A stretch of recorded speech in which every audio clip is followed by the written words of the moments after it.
Welcome back to school, everybody. We ain't got no intro, but we got picks, man. It's fun. It's Friday.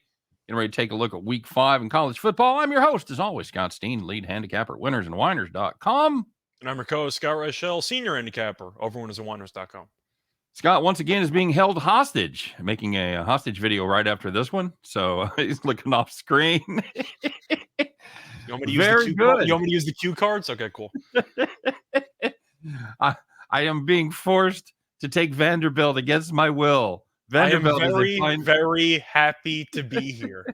I thank all of you for being here with me. Oh, good times, man. Hey, we've been cooking. We've been cooking on this fucking show, buddy. You went 3-0 again last week. I had a very respectable 2-1, and I'm watching your tail lights. There's deja vu all over again. You've gone 9-3. I'm at 7-5. We hit our farm. Ohio State was every bit as good, and your team, Wisconsin, was every bit as bad as we thought they would be. And so we're 3-0 on the farm. We had our first consensus pick, and that was KU minus the 7. It was so much harder than it needed to be, no but at shit, least they got dude. there. Like, come on, just end this fucking game already. So, yeah, farm's 3-0. Consensus is 1-0. All we do is win, win, win. I wish we could play that song. Wish we had the money. We spent about 10 minutes before the show started talking about all the songs we'd use if we could use songs. But here we are. Instead we use I can't even. Instead we use royalty-free music. Royalty, that's right. Absolutely royalty-free music. So once again, you top me. Let's get to the picks. Before we do, remember, don't forget to like, don't forget to subscribe. And hey, I know you guys are pretty good at that college football betting too, so make sure you put your college football plays in the comment section. Let us know. Maybe we'll copy off your paper. Maybe we'll make some plays. You don't know. But yeah, we got some good handicappers out there. So put those plays in the comment section. Don't forget to check out Scott's daily videos. Check out my daily videos. And of course, make sure you check out this week's edition of the Once Upon a Time in big show, Once Upon a Time in Las Vegas. Just in case you forgot the name, I was there to help you out. I do that every once in a while. Yeah. I can't get leaving Las Vegas out of my head. It's not the catchiest acronym in the world, so we tried to come up with an acronym for it, and it doesn't flow at all. So yeah. It's a great week. We had a lot of fun doing this episode. And if you don't laugh at the opening sketch, if you don't laugh at the cold open, you can't be my friend. I'm sorry. It's just, have you seen it yet? I actually have not. You got to watch it. Okay. It's our tribute. It's our tribute to Justin Fields. Nice. All right. So as always, we'll get going. The format of the show. If you're new to the show, first of all, welcome aboard. Scott and I each do our favorite 3 plays, and at the end, we put our heads together and we come up with a play that we like more than all the other ones, and we call it Bet the Farm, which is what you should do when we give you that pick. You will not be disappointed by today's farm. I promise. Mm-hmm. I promise. If there's anything of a signature, if we have a signature on this show, you'll see it on the farm. So we're waiting for the trademark to officially clear, but as far as I know, that's right. So with that being said, let's get it rolling for week 5, buddy. You were 3-0 last week. I was 2-1. Go ahead. It's my time. Losers walk. All right, losers walk, and walk I shall. We're gonna start with a game, Scott, with a team that wasn't even in the FBS last year, and that is the James Madison University Dukes. It was that Dukes. It was that Dukes. It was that Dukes. We can do bad movie references to just about any sentence. I found out the secret to doing the "It was the Dukes" Eddie Murphy choking sound. It's the same sound as E.T. saying Elliot. Oh, nice. It's nice. The same exact thing. But that's a pro voice tip right there, buddy. Nice. It is. Nice there you go. All right, so I'm going to take the Dukes. They're laying a big number, 21.5. What the hell? Brand new team to FBS laying 21.5. Are you out of your mind? I don't think I am, Scott. I don't think I am, because they're playing Texas State. Texas State, they are a dreadful team. The Dukes, you know what they do? They have a defense, my friend, and they have a very good defense. They are number 2 in the nation at yards per play allowed. They are second only to perhaps a school you've heard of, Alabama. They are number 1 in rush defense. They've given up just 37.5 yards per game. Number 2 is Alabama. Alabama gives up 62.5. So they're 25 better than the second best team. And guess what? Texas State cannot cannot run the football. They had a game earlier this year, Scott, where they ran for minus 12 yards. That's not good. It's a They lot of are sacks. 130th in the nation at rushing, averaging just 32 yards per game. And until you and before you think, well, maybe James Madison just beating up on the little sisters of the poor, they're not playing anybody. Well, folks, they went into Boone, North Carolina last week and gave up 1.9 yards per carry to App State and beat them 32-28. 24.5 is a big number. This is a terrible, terrible Texas State team. I was looking for a spot to fade them, and we got it. Give me James Madison, the Dukes, minus 2.5.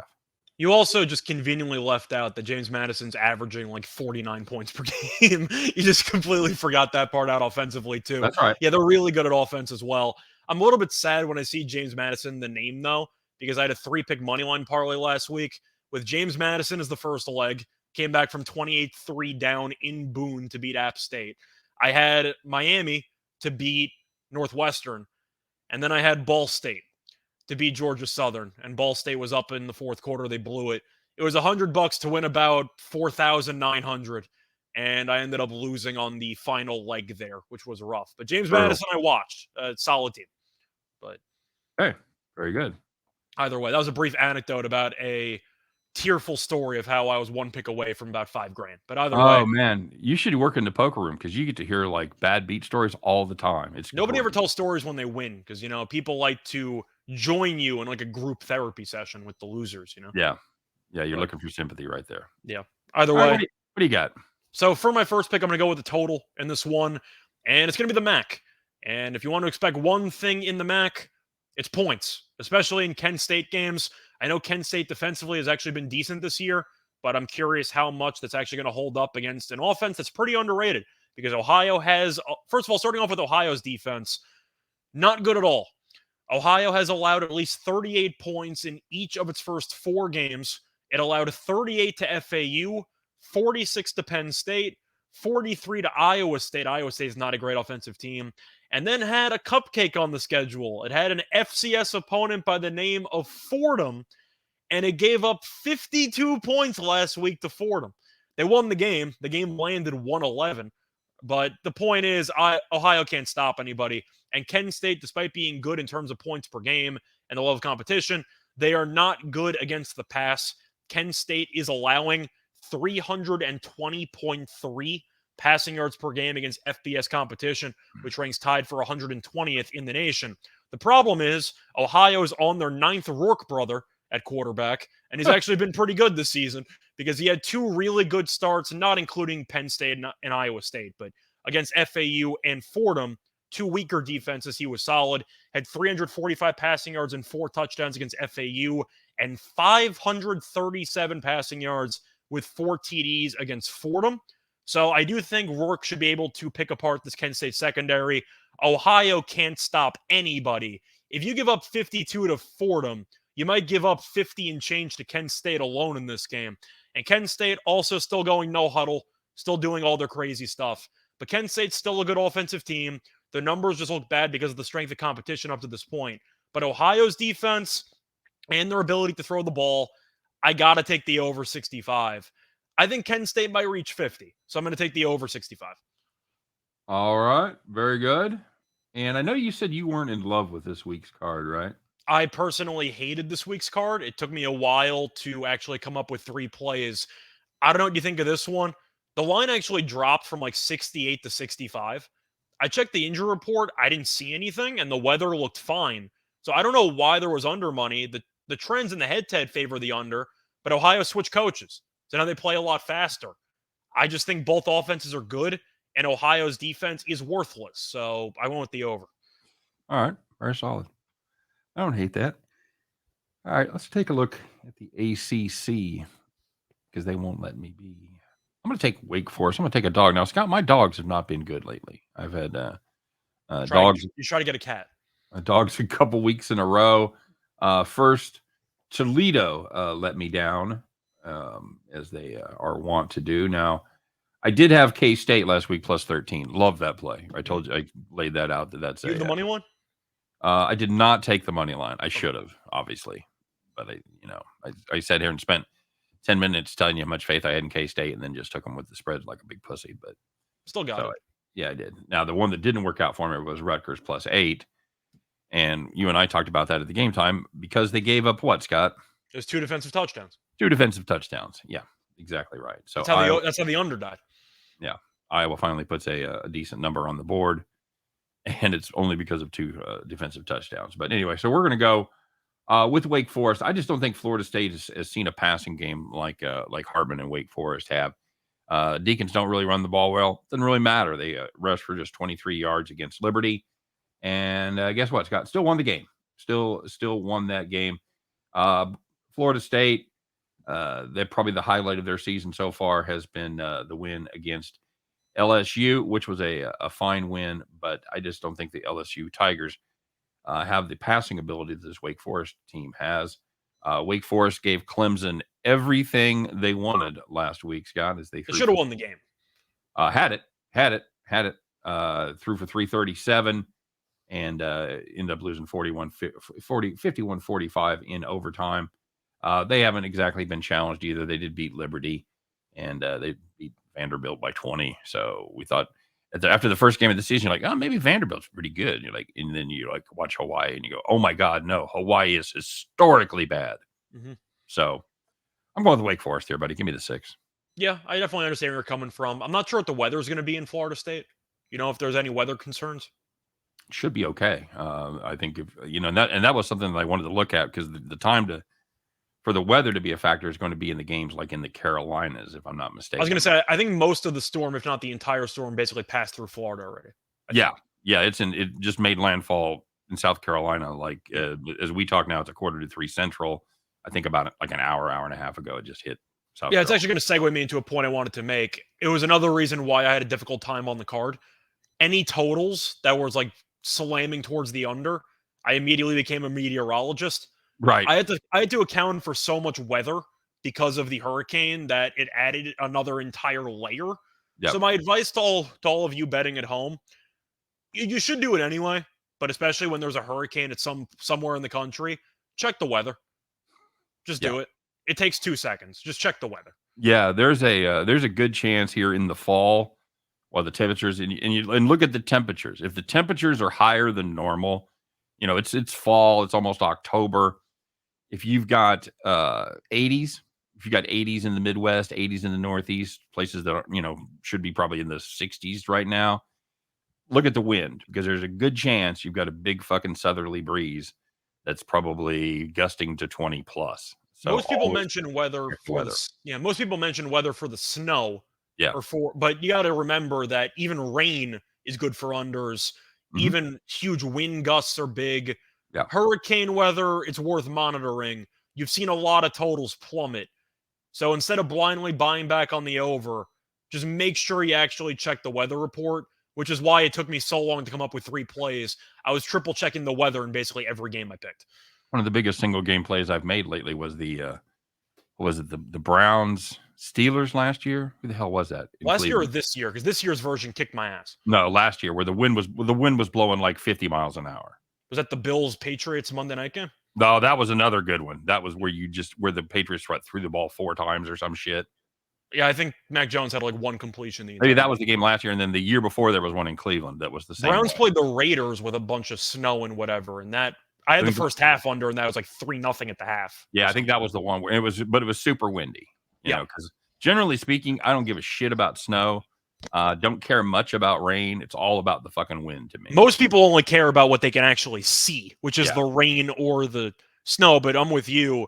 If you get wind, the passing game's completely useless. Yeah, so we saw it last night. So is the kicking game. South Carolina had a bunch of wind against South Carolina State, so they threw a bunch of screen passes the entire first quarter. Mm-hmm. And it's kind of just how it went. So anyway, I like your pick for this one. I'm not sure about the weather, but the point is, Florida State, I'm actually somewhat impressed. Norvell's team looks competent for once. Yeah. But Wake Forest is the best team that they face up to this point, and offensively they can match Florida State. I think Wake Forest has a shot to win the game. Yeah, that's the Wake Forest defense still not great. So I don't know how good Florida State's defense is either, though. I think it's decent, but I mean, it's not like amazing.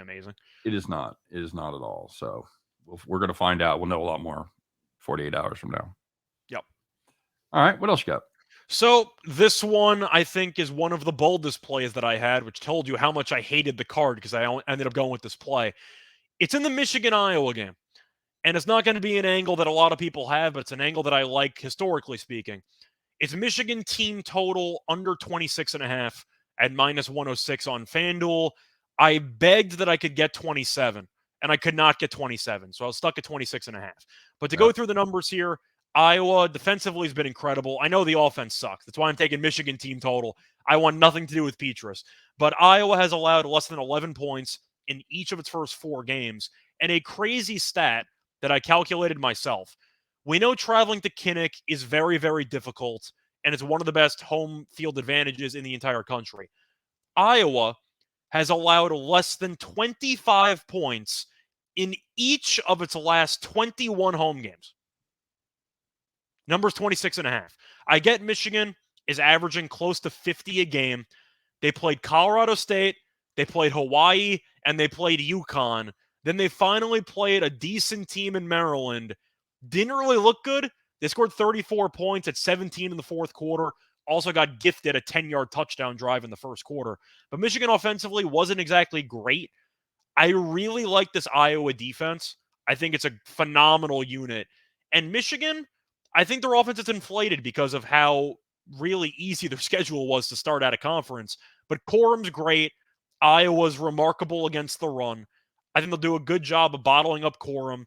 And you can talk about Michigan's passing game weapons and how they have a couple mobile options at quarterback. I don't really care. I'm not sure they're great at actually throwing the ball. But to get Iowa's defense at home to hold the opposition to under 27 when they've done it in 21 straight home games, that's good enough for me. I think Iowa might be live in this game, as crazy as that sounds. I'm not going to bet it. But give me Michigan team total under 26.5. I'm rooting for a 24-3 final. Michigan can win. They can cover. Just don't get to 27. I'll back Iowa's defense. The only thing I'm worried about in this game is Interceptions Michigan. from Petrus. No, well, yeah, but Michigan getting too many possessions because that Iowa Okay. offense is so bad. So I love, like if there was a bet on yards per play, Yeah. I'd play that in a heartbeat. I just worry about them getting an extra possession or two and having to jump up and bite you just because that offense is going to go 3 and out so many times for Iowa. I'm hoping Iowa can do enough. It's a huge if, but I hope they can at least generate a couple of first downs per drive. You know, keep it a little Right. bit realistic, but they're going to drain clock. And I don't think Michigan's going to really want to go that fast. I think that they like to try to spread it out. But this Iowa defense is so damn good. I think it's just disrespectful to put this team total at 26.5. That's fair. And this is an Iowa team that has been able to run the football the last couple of weeks against Rutgers and Nevada. Not exactly stiff competition. However, they played South Dakota State and Iowa State and averaged and put up 58 and 57 as far as rushing yards go. So it doesn't really matter the competition. They hadn't been able to run the football. They did have a little bit more success here in the last couple of weeks.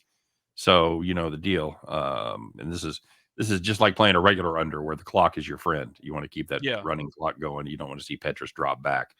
You want to see him run the football. So yeah, I also wanted to ask you though about the game. I don't know what side you're leaning to.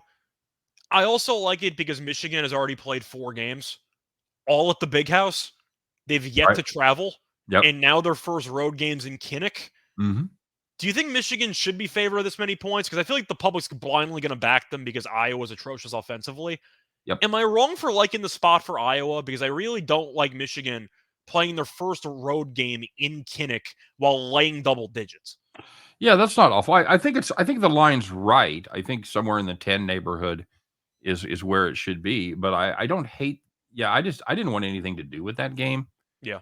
Once again, I hated the entire card, so I had to pick something. Yeah, and I get that, but that is a great angle. I do like the angle of Michigan going on the road, and I'd love to see some granular stats on that about teams that have played 3 or 4 games at home and then go on the road for the first. Not to mention the fact that Harbaugh struggled in Kinnick in the past. That's true. That's very true. All right, so yeah, don't hate it. All right, I'm going to finish up here, buddy, and I'm going to go a little different direction with the team with the best defense in the country. I'm going to interest you in the team with the worst defense in the country, and that's my humble opinion. And that's going to be Charlotte and UTEP. going to play the over here, my friend. And UTEP total at 55 seems like a lot, but man, we talked about him. Didn't we had him on a farm, didn't we? We had the over in Charlotte, Georgia State. Yeah. And we talked a little bit about how bad the Charlotte defense is. Only Hawaii is worse in total defense. And they haven't, Charlotte is yet to give up less than 41 points in any games. And they've gone just against two Power 5 schools. That's Maryland and South Carolina. Gave up 56 to each of those teams. Is Reynolds alive for this game?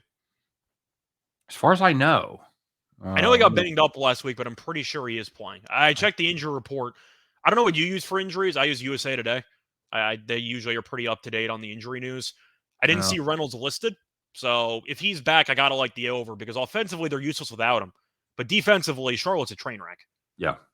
Yeah, they are. And, make no mistake, UTEP, not a great offensive football team by any stretch of the imagination. But I think this terrible Charlotte defense is the great equalizer. And the thing about it is they're terrible at both, Scott. They're bottom 15 in the country in run defense and pass defense. A lot of times it's like watching UMass from a couple of years ago. It's just bad. When they played good teams.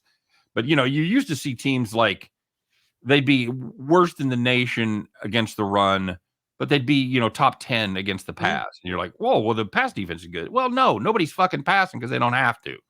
But with Charlotte, you can do whatever you want to.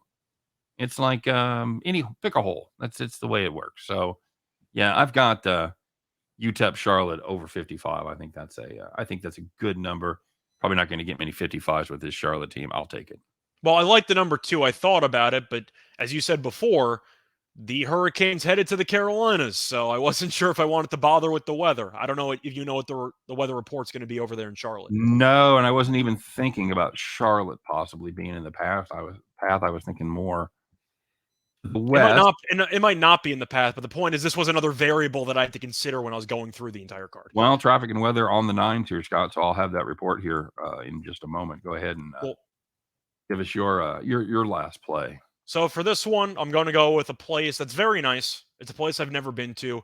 Some people say it reminds them of heaven.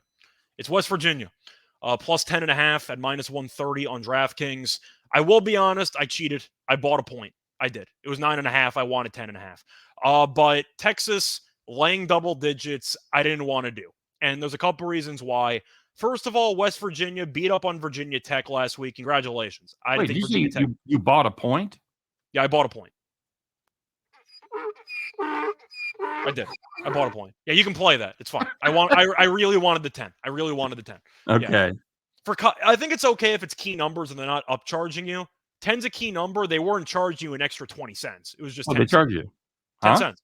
It was 10 cents. Okay. That's not terrible. For a key number, I didn't mind it. But either way, I ended up doing it. West Virginia beat Virginia Tech on Thursday. I know Virginia Tech sucks. We both know that. However, they did play on Thursday. So they had extra time to prep. And I tend to like teams that have a half bye built in there to prepare for the next opponent. Meanwhile, Texas did what Sarkisian does, which is blow double-digit leads in the second half as they lost to Texas Tech in overtime. Texas also might be without Xavier Worthy, and Worthy got hurt midway through the first half of last week's game. He hasn't practiced all week. I really was waiting to hear if he was officially going to be out or not. But as of right now, it doesn't seem likely. Or if he does, he'll probably be close to like 60%. But you watched the game because I know you had action on it. How bad was Texas once Worthy got hurt? Awful. Just like a completely different team. So the point is he's that valuable. He's that good. I think he's more valuable to the team than Robinson is, and I love Robinson as a running back. But Ewers has been practicing a little bit. It's still early. I think he'll be back next week. I think Card will probably be behind center again. But Texas, here is a fun little stat for you. Did you know that Texas is 0-7 straight up in its last 7 conference games under Sarkisian? Jesus. That's straight up. 0-7. They're laying 10.5. Now, the reason why I kind of wanted it, I think Texas could win by 10. West Virginia gave up a decent amount of points to Pittsburgh. Their defense isn't good. Kansas's offense turned out to be decent, but they got torched there as well. So I do acknowledge that West Virginia is a flawed team. I think Neil Brown's an okay coach. I think Daniels is a decent quarterback. But it's mostly the idea that Texas cannot win conference games with Sarkisian. It seems like every game they play is a nail biter. I think Texas might win. Worthy might be out, which is big. But give me Texas by like 7. I think that if you're going to give me more than a touchdown, it's definitely worth it. Do you see a Texas blowout in this game? Because I really don't. I think it's a nail biter throughout. Scott, more obnoxious fan base with no reason whatsoever. Dallas Cowboys, Texas Longhorns. It's a good question. Technically, Texas has the most recent title. Right. 2007. Yeah. That's a good one. Okay. I'm going to go with more obnoxious. I think it's just the Longhorns. Yeah. At least the Cowboys make the playoffs on occasion. I don't know what the hell Texas has been doing for the last 10, 15 years. Yeah, not much. You haven't been in the playoffs since Colt McCoy. Like, it's different. Winning bowl games as an underdog. That's what Texas was good for. That was only for Herman. That was like 3 coaches ago. Under Herman, right? Yeah. That was like 3 coaches ago, as crazy as that sounds. A lot of buyout money, but I don't know who you think's going to win that game. But with Worthy potentially not playing, I had to take West Virginia. By the way, it looks like in Charlotte, Scott, rain's going to be cleared out by game time. Going to be a good. Going to be a nasty Friday and a nasty Friday night, nasty early Saturday morning, but by noon local time or so, looks like it'll be cleared out. Fair enough. I just thought it was worth bringing up. But oh yeah, absolutely. Do you think West Virginia wins if Worthy doesn't play? I think they got a shot. Live. I think they're live. I'm not sure how impressed I am by this West Virginia team yet, but I'm not really impressed either. I just think Texas, after watching them last week without Worthy, I'm not impressed by them at all. And Sarkisian with his wildcat BS play calling, which we both hated, I'm good. I'll take West Virginia. Well, the frustrating part is, and I think you touched on it when you were texting to me, they don't even do it with Robinson. Let Robinson take the snap. Johnson isn't good. Yeah. Johnson is not a good running back. Let Robinson get the direct snaps. I don't get it. Whatever. Get it. All right. Very good. All right. Well, that's a board. I think you acquitted yourself well. Came up with 3 pretty solid plays there. I didn't have any slam dunk plays, but I think the 3 are still good for the number that I'm getting. Yeah, completely agree. The Michigan one's going to be an adventure. You're going to know if you win that bet like 10 minutes into the game. That's probably accurate. So we'll see. That's probably accurate. And I was just making sure that I got you down here. Look for the 27s. Look for the 27s, guys. I really wanted it so badly, but I couldn't find the 27. That's what we're saying to you. So, all right, very good. Bet this team every week, and I can never remember how to spell their fucking name. Neither can I. I copy and paste it. Paul. I type in a letter and it immediately pops up. I'm like, all right, copy and paste. Like, thank you, Google, for remembering what I only search up. Right. Appreciate it. All right, you ready? Yep. It is time, ladies and gentlemen. Once again, it's I believe it's America's favorite segment of any show anywhere. So I'm just going to stick with that. Scott and I have put our heads together before the show. We have come up with our one play that we like above all others. And this is the one, if you had to do it, you would put all your money on this play. Don't do it, but you can put a good percentage of your bankroll on there. It's time, kids. Put those overalls on. Climb aboard your John Deere. Adjust your hat, your nice straw hat. Put the keys in the ignition and fire that bad boy up. Because once again, ladies and gentlemen, it is time to bet the farm.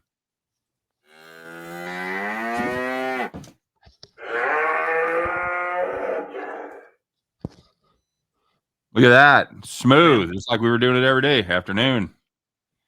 All right, Scott. Very good. Well, we've had pretty good luck with you revealing the farm. So we're not going to change. We're not going to change that up, man. We ain't changing until we lose, brother. Tell us, Scotty, what do we got for a farm this week? So last week we brought back one of our old friends, or I did, for the. Oh, first of all, we got to recap how we did it last week. What's that? We got to recap what happened last week. Oh, that's right, Scott. Yeah, I'm a little rusty on that. We did have a farm play for last week.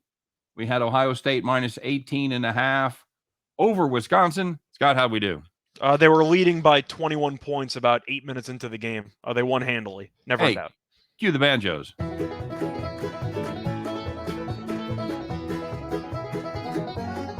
Yeehaw! Sorry, that hat was giving me trouble. I think I finally got it to stay.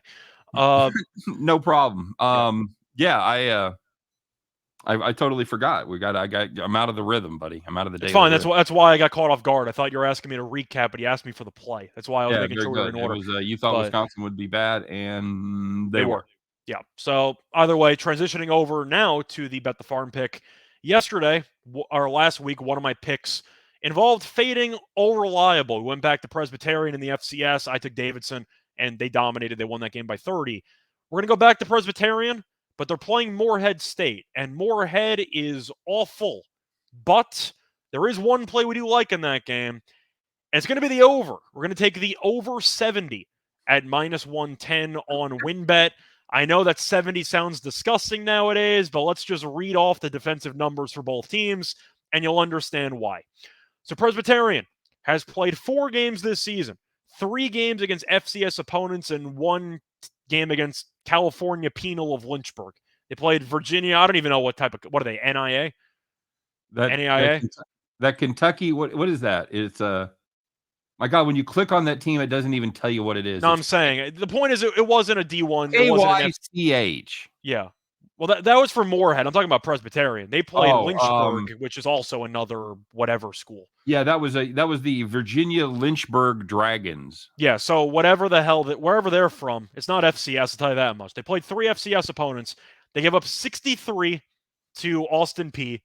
They gave up 77 to Western Carolina, and they gave up. Yeah, and they gave up 56 to Davidson last week. Right. And Davidson barely throws the ball because they're a triple option team. Right. Now, moving on to Morehead. By the way, every time they did, the fucker was wide open. Yeah, wide open. But the point is they've given up at least 56 points in each of their 3 games against FCS opponents. Meanwhile, Morehead played against Mercer in week 1, gave up 63, played against Montana State in their second game, gave up 63, and then played Stetson and gave up 38 last week. So, they're improving. They gave up 38 points last week. Yep. The problem is neither defense is worth a damn. Presbyterian, despite being a terrible defense, offensively, they don't totally suck. They can move the ball a little bit. It's mostly fading these defenses. You could have a situation where both teams get to 35 with ease. I think one of these teams could get to 50 or 60. Yep. But when each team's basically handing out 60 to any team with a pulse, I think these offenses will be a lot better than the defenses in this game. Yes. You'll see a track meet breakout. I totally agree. So we wouldn't let you go a week without talking about the hose. How about those hose, Scott? They look a little blue. Look a little blue to the hose. So that's going to be it for the farm. That is going to be the Presbyterian Blue Hose and the Morehead State, what are they, fucking Eagles? Yep. Well done. There you go. The Hose and the Eagles over 70. That's right. You didn't misread it. It's 70. And we were talking close a lot higher than 70. I'll tell you that much. We believe between backing Presbyterian's opponent and taking the over, we are 11-1 on the Blue Hose since last season. I think the only loss we had was the last game of the season last year. Right. That was it. But right, where Kelly obviously lost control of the locker room. I know that Davidson, I'd lose control of the locker room too if I lost every game by 80. But still, all I know is that the line last week when I said Davidson -21, I said I'd take it up to 26.5. I think it closed at 26.5. Yep. The point is the lines have moved a lot, especially in FCS. It really is low limits. I expect this total to move pretty drastically. What will you take it to, buddy? What's the cutoff? 73? I was going to say 74. So, yeah, somewhere around there. But I assume based on the defenses, we're in agreement. There won't be under money in this game. Can't see it. I can't imagine who's waking up early Saturday morning going, fuck, where's that Presbyterian under? I got to jump on that. I'm assuming there's a full syndicate or group of people who either listen to this show or have done their own research. They've just been blindly betting Presbyterian games for like a year and a half and don't fix what isn't broken. So I feel like there's a steady amount of money that comes in on Presbyterian games from like the same group of people every time. Probably us and our viewers. But still, until I learn differently, that's exactly the theory I'm going with. This 70 should not stand with these defenses. So I'm going to take it before the line moves. Yep, there you go. All right, that's going to do it for the Farm Presbyterian Morehead State over 70. That's going to do it for the show. Looking forward to another winning week, Scott. Maybe I can make up some ground. Maybe I can go 3-0 this week. You never know. Although you hated the card, so that is a guaranteed 3-0 right there. That's the way. All I know is I've won 6 straight, or technically 7 because I was 1-2 and won the last one. But the point is, I'm 6-0 in the last 2 weeks, which is nice. I'm not going to get too greedy. I know college football can be really, really full of bad beats if you aren't careful or if you tempt the gambling gods. I'm going to stay humble with it. Hopefully it works out. But I know you've been crushing it too, so I've needed the 3-0 weeks because you've been right on my tail.